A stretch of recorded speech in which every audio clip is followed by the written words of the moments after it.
Rediscovering the truth about Christmas. Christmas is everywhere. It's the season of family, joy, and tradition, a time when millions celebrate the birth of Jesus Christ. But what if I told you?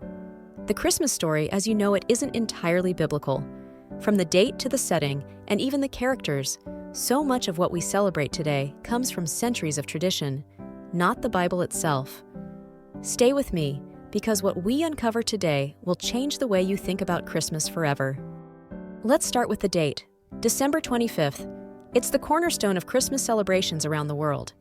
But the Bible? It never mentions December 25th, or any date, for that matter. The truth is, Jesus' birth date has been lost to history. So where did December 25th come from? The date wasn't chosen until centuries later, around the 4th century. By then, Christianity had spread throughout the Roman Empire.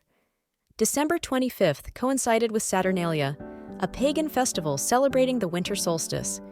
It was a time of feasting, gift-giving, and honoring the rebirth of the sun.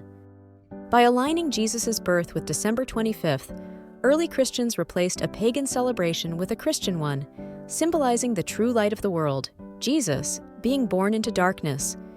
But if it wasn't in December, when was Jesus really born? Luke's Gospel tells us shepherds were out in the fields at night when Jesus was born. But during the harsh winters of Bethlehem, this wouldn't have been the case. Many scholars believe Jesus was born in spring or fall, times when shepherds kept watch over their sheep during lambing season. Spring also aligns with the timing of Passover, a season filled with messianic symbolism. Next, let's talk about the Nativity scene, a picture-perfect moment we've all seen 100 times. Mary, Joseph, baby Jesus in a cozy stable, surrounded by adoring shepherds, animals, and 3 regal kings. It's beautiful, but how much of this scene is biblical? Let's break it down. Luke 2:7 says, "She gave birth to her firstborn son, wrapped him in cloths, and laid him in a manger, because there was no room for them in the inn." But here's where things get interesting. The word inn might not mean what we think it does. Many homes in Bethlehem had an area where animals were kept, either a cave or a lower-level space attached to the house. The Greek word often translated as inn could actually refer to a guest room. When Luke says there was no room, he likely means the guest room was full, and Mary and Joseph were offered the lower-level area where the animals were. So, Jesus wasn't born in a standalone wooden stable. He was likely born in the corner of a crowded home, far from glamorous, but deeply symbolic of humility. And what about the 3 kings? Let's start with this. The Bible doesn't call them kings, it calls them magi, or wise men.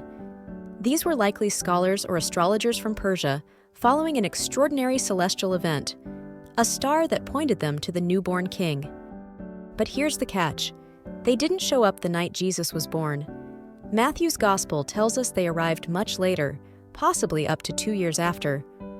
By this time, Mary and Joseph were living in a house, and Jesus was no longer a newborn, but a young child. And the number of magi? That's another assumption. The Bible only mentions 3 gifts, not 3 men. There could have been 2, 3, or even a caravan of wise men. What matters are the gifts they brought, each one rich with symbolism. The shepherds are another fascinating detail. They weren't powerful or wealthy. In fact, shepherds were often considered outcasts, dirty, uneducated, and socially marginalized. Yet they were chosen as the first to hear the good news. Why? This was a profound message.